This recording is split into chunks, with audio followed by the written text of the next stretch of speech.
Hey everybody, good morning. Today is Thursday, so it's my second day of practicum, and I just, like I did the other day, kind of just wanted to pop in and give y'all a look. It's only me at home, so I don't have nobody to do like a full body, but I figure you guys could get the picture.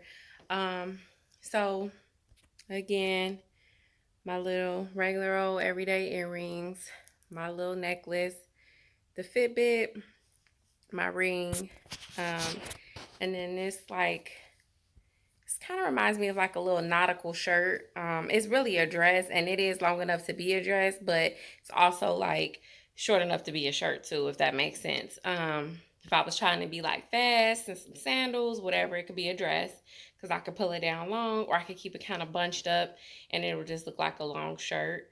So anyway, this little nautical type thing. Then I could just have like some white capris, not jeans, and then like my little Michael Kors boat shoes. Nothing fancy. I'm excited to see what happens today. She said we get to like get a phone, get a laptop, get set up in our little makeshift office. It's really not an office. It's kind of like a space that's partitioned and divided into three, and we don't have desks. It's kind of just like tables that you might see like in a cafeteria or in a library or something like that. And we'll just set up there and it'll be fine. We had a little file cabinet. She said if we wanted to like lock up our purse or any type of belongings like that, but it's really nobody in the office because most of the people who truly work there, in our department anyway, they're working from home still. So she even said we may transition to work from home after we get a little bit more comfortable with the work that we're doing. She's in the office because she is like the supervisor for two departments. So she's deemed essential to that office. Um, and there was one other lady in the office in our department. She's bilingual. Well, she's Hispanic, so she's able to talk bilingually. And because a lot of the clients that they serve are, Hispanic, they keep her in the office as essential just in case they need an emergency translator or something. So, anyway, I'm excited. I have class when I get home. I have to work when I get home 2 hours and then class after that. So, I'll try to pick you guys up and just tell you how the day went, tell you, what happened. Was it a good day? Hopefully it is because I'm going into it with a good attitude. But I'll let you guys know play by play what happens just so, if you are going into the field, maybe I can kind of give you a heads up on what to expect. But anyway, guys, have a great day and I will catch you later. Hey, y'all. So far, so good. I still love it. I'm sitting in my car. We're on a lunch break. So this morning when we got here, our field instructor was on like a call for the district, and she was very busy. But myself and another intern that interns the same days as me, like we kind of shadowed a different staff member. So although she isn't a social worker, the person that we shadowed does. She's kind of like intake, like she's the first person like that these families that we'll be working with kind of come in contact with as far as like getting them enrolled in the whole situation. So they scan a barcode that she provides them, and then it sends them a link where they would fill out, questions about the family and questions in specific about the child that they're wanting to enroll into our program.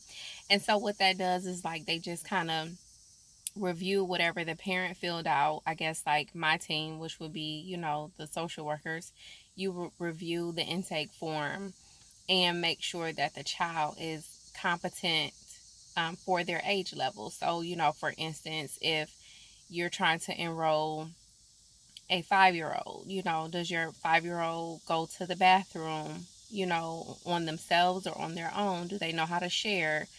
That kind of stuff. So, and then from there, I think, which we haven't gotten to that part, but I'm assuming that from there, like whatever the parent puts on the form, our department, the social workers would like reach out to you If we see like a deficit or something that you may need, or just say there could be a question on there about, diet and nutrition, and so it will probably prompt like a follow up from us, just to get clarification. And if there is like a need that could be met, then we would help you to meet it. So it was cool to kind of, eating my lunch. It was cool to kind of see the start of the process, and for her to explain that. And so anyway, so after that, we just kind of went over like our learning contracts and our orientation checklist. We didn't really get a chance to do that on the first day, Tuesday, just because we spent majority of the day at that training that I was telling you guys about. So this is our actual full day in the office, and so we went over that. Uh, I'm still loving it. Still so happy with my choice, and it actually does make you consider, actually working in this particular setting. Like they said, sometimes they hire their interns. I did look online just because they are a nonprofit, so I don't know if you guys know that, but majority of the nonprofits, you can kind of like look at salaries and you can see what people make just because they are a nonprofit organization. So I was kind of looking, and to be quite honest, if what the internet was saying was correct, I would make probably what our supervisor is making, like our field instructor. I'm not sure, based off of Google. I mean, Google could be dated, could be wrong, I don't know. But I mean, I make a pretty good amount at the job that I work at, which is why it's kind of hard to just say I'm done with this, I'm leaving. But it doesn't fulfill me. And then I also feel like the nature of the business that my company is in, we get bought out or we merge pretty regularly, and I just kind of feel like, where does that leave me if we end up on the bad end of a merger, meaning like a company assesses or acquires us, and then they assess the situation and realize they don't need our department? Where would that put me? Would I be able to go to another place of employment making what I currently make?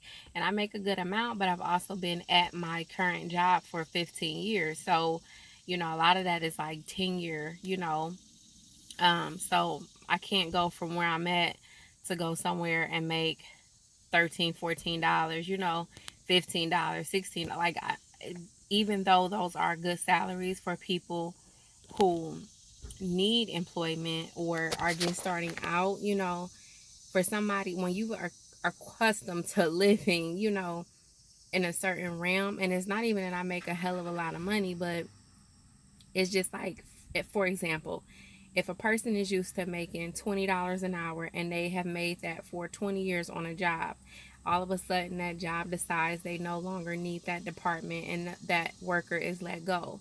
That worker doesn't have, marketable skills in terms of like a degree or training, that kind of thing. So they just kind of go and find another job, and just say the people that are willing to hire them only are willing to pay $14.50. That worker will probably take the job. I mean, if they really needed it, but if they didn't, they would probably hold out to try to get something comparable to their $20 an hour, because that's a huge difference. So saying all that to say, the work that I do, it no longer fulfills me, and then I feel like I'm always at work waiting on the other shoe to drop. I'm a great employee. I always get, great reviews and stuff like that. But like, I still feel like, what if, one day my number is pulled, and, it's not going to matter that I gave them all these years. It's just going to be like, well, this is business. And so for me, after I seen that, we keep getting merged or keep getting bought out, I was like, I need to go back to school just to secure something for me, because I feel like, yeah, jobs do come and they go, but me having that degree, that's a sellable skill, that's a marketable skill. I can take that and go anywhere. I mean, and that's something that, I value. It doesn't have to be something that you value, because I have coworkers, when we talk about what if they close or what if they get rid of our department, like, they're cool with, like, oh, I just find another job. Like, one friend actually told me, I'm a worker bee, so like I'll go bust tables. Like, as long as I'm working, I'm fine, but school ain't for me. And so school is for me though, because if I'm gonna go somewhere, I just, this second go round part of my life, and I'm not that old, I'm 34, but I don't know, this go round, I just kind of want to be a little bit more settled, a little bit more accomplished. And I am very accomplished in terms of like the things that I have done, published books and all of that type of stuff. But like, this was a personal goal for me that I've always wanted to meet. I always wanted to get a degree. I always wanted to have a master's degree. And I just feel like, I can take those and kind of go anywhere, and then end up, back on the entrepreneurial track, which has always been my dream as well. So it's silly. Like, I want to have a degree, but I also love working for myself, but I want to combine the two. So like, I'll take these next couple of years and, get my supervision and get these degrees and learn everything that I can learn. And maybe by the time I'm, 8-10 years down the road, I'm ready to open up my own, clinic. I'm a licensed clinical therapist maybe at that point. And, I can have my own office. I can build insurances. I could, that I'm looking like at the end game and the life that I want to live, when I get older. Like, to be able to pick my own schedule, to be able to name my own price, to be able to live life, the way that I would like to live life. That would be amazing. So hopefully, prayerfully, that's what happens. But anywho, y'all, I don't want to get off on a rant. I just wanted to check in and tell y'all that so far so good. And I guess the next time I'll see y'all, I'll probably be back home from work. So I'll catch y'all later. All right, y'all. So we headed home. I'm tired. Not that I even did too much of nothing today, to be completely honest. It still was like tiresome. I mean, it's draining. The fact, I guess, even the thought, like, I'm on my way home to clock in to try to get about 40 minutes worth of work in before class start. So, I work on a point system, so 40 minutes very well could give me like 2 hours. And I had put up some extra points yesterday just to make sure, that I was covered today. But anyway, the rest of the day went rather good. We went over like our service learning contract and orientation checklist, and so I do understand, why they do that. But that in itself is just overwhelming. Like, it's like 31 areas of focus that they want you to hit by the end of the year. So you need, the end of the school year. So you need to hit 15 by the end of this school year, or semester, sorry, by the end of this semester, and then 16 by the end of next semester. And it's all probably pretty doable. It's not even probably, it is definitely doable, because people do it all the time. The year before us, it was a different cohort that was a different part of my cohort that was graduating or whatever, and they got through it. So it's definitely doable. It's just, I think it's overwhelming. Like, first week of classes, first week of field, all these firsts going on, and trying to get assignments, trying to get acclimated to that schedule. And then you're looking at this long ass list of stuff that you need to be doing by the end of the semester. And it's stuff like, research a policy change and then present it at a staff meeting. Like, for real, like, that's extra. But it was options. Like, you could have, it's like she suggested things, and then if you talk to your field supervisor or whatever, then together y'all could come up with some new things, or y'all could choose to go with what was provided or suggested on the list or whatever. So anywho, all in all, it was a good day. It was just, like I said, the same old same. from the other day. I mean, I'm still excited. I still can't wait to like work with clients and all of that. I got better understanding today of the agency just because the field orientation checklist kind of made the field supervisor go over some things that she hadn't gone over before. So that was cool. We just kind of got to watch the other employees and we kind of got to understand the goal. Like, even though everybody has a different job and, different roles, it's all kind of for the greater good of these children that we're trying to enroll in Head Start. So I told you guys a little bit about, like the form that they have to fill out, and then from there it goes to like the social workers. But also, if just say the child is needing immunization and that is preventing them from being registered, there is a nursing staff in the facility, that you can coordinate with them to work out, getting these kids shot records and stuff up to date, or if they're just lost, because some of these are immigrant people.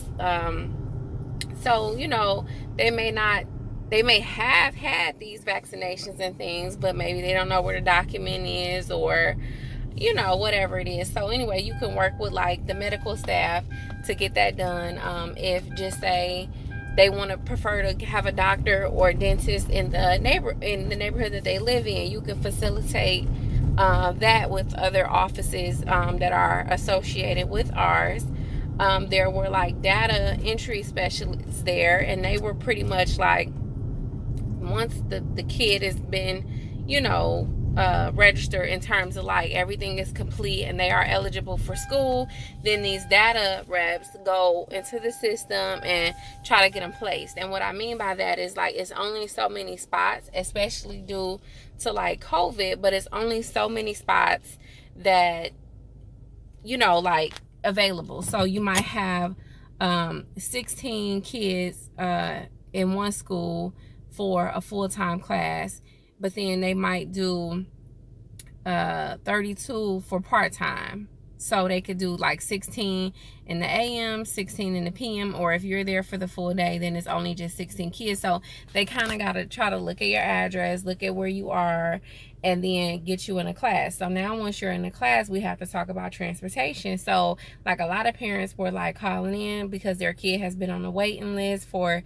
a week or two or whatever, all summer, however long they've been on the waiting list, just trying to check their status. And so things came up where it's like, hey, your kid is still on the waiting list for all day Head Start at this location, but over in this location, which is still nearby, I can put your kid there, but maybe instead of them having free bus service, you would have to like at least transport to and from. Can you do that? So it's stuff like that. So it was pretty cool. And then there's a lady in the office. She's part of the data team, but she pretty much facilitates like bus routes and stuff like that. So it was just cool to kind of get a better understanding of what, was happening. So that's it for today. I've arrived home. I told y'all it wasn't that far. I'm about to hop on these calls and try to get some work done, and then hop on school and then eat sometime after that. So this is not for the weak-hearted, but like I told y'all all the time, we are in this together. Y'all stay safe, and I'll probably will pick y'all up either over the weekend on a different vlog, or we'll start our practicum or field placement diaries next week. Peace. Hey everybody, happy Friday. So first thing is, I know I'm looking crazy. I got one eyelash on and the other one I literally just had to pull off. So don't mind me. This clip will not be that long. So anywho, I just wanted to come in and close out this vlog, which is pretty much just, recapping the week of my first day of classes. I'm sorry, my first day of field placement and first week of classes. So, it is a lot. I'm grateful for Friday. I just have like some assignments to do that are kind of due like over the weekend, but I've done all the work that was, needed to be turned in by today. I'm working. Today is one of my long days at, my regular job. I don't go back to field until Tuesday. And so just a couple things. You know, when you in it, you always feel tired. You feel like, dang, like I'm stressed, or you feel like you're on the go trying to hit this deadline, that deadline, go and do the things that you need to do. But then you get to Friday or the end of the week, whatever is the end of your week. It could be for some Saturday, could be for some on Sunday. I don't have class tomorrow, so this is like a good little woosah moment to really start my weekend. And I'm reflecting and I'm grateful for the experience. Like it just reminds you, like when you make it to the end of the week, you like, whew, I did that. And I mean, honestly, doing all of that made my week go faster. So I do anticipate the semester going faster. I do know that there will be weeks where I'm more stressed than others just because of deadlines and projects that may be due, maybe something didn't go right at work, or maybe, practicum is getting a little bit more into the nitty gritty. I don't know. I mean, every week ain't gonna be a good week, but I mean, we tackling it. We powering through it, we pushing through. And so I think I'm gonna do like practicum, social work, senior year, like videos like this one more often, just because there's not a lot of social work content. I mean, there's a lot more now than when I was looking for it when I first enrolled back in school, about 3.5 years ago. It was just like a couple, and now more and more is popping up, which is a good thing because you guys that are making the content realize that people need it, So, I mean, not sure what I could contribute that maybe you haven't already saw from somebody else, but it's my experience. So I want to document it and hopefully I help somebody along the way. I always forget to say, now is the time to comment, subscribe, whatever. I am going to try to be very consistent. Maybe not so much with like my life stuff, like how you might have saw some previous videos where I showed you my weekend or me hanging out with my daughter. It's probably not going to be that, but I feel like I'll definitely try to be consistent with every week talking about field placement and the things going on inside of, the classroom, or like my virtual classes or whatever. So, anywho, guys, if you like what you saw this week and you do want to see more videos like this, just take the time to comment. Let me know you liked it if you did. You don't have to do that, but it'd be nice to see. Subscribe so that you get notified when I got other videos. I think you may have to hit the notification bell too to be alerted. But like, comment, subscribe, hit that notification bell, and I hope you guys have a great weekend. I can't wait to pick you back up next weekend and tell you how that goes. Be blessed.